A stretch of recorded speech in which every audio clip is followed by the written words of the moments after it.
out the correct statements. The first statement is hemophilia is a sex-linked recessive disease. Yes, this is a true statement. Hemophilia is a genetic disorder that impairs the blood's ability to clot.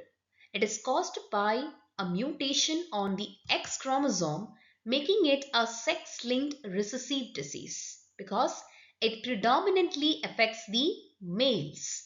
So the first statement is true. The second statement is Down syndrome is due to aneuploidy. This is also true.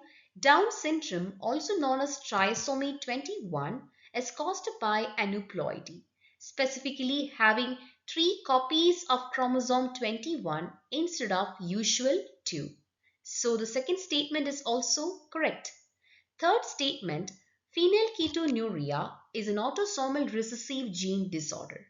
This is also true. Phenylketonuria is caused by a mutation in the gene for enzyme phenylalanine hydroxylase. It is inherited in an autosomal recessive manner, meaning both copies of the gene must be defective for the disorder to manifest. So, the third statement is also true.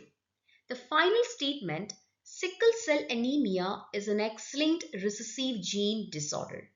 This is incorrect. Sickle cell anemia is an autosomal recessive genetic disorder, not X-linked. It occurs due to mutations in the HBB gene on chromosome 11, leading to abnormal hemoglobin production. So that means the final statement is an incorrect one. The correct answer will be option D, that is A, B and C are correct statements.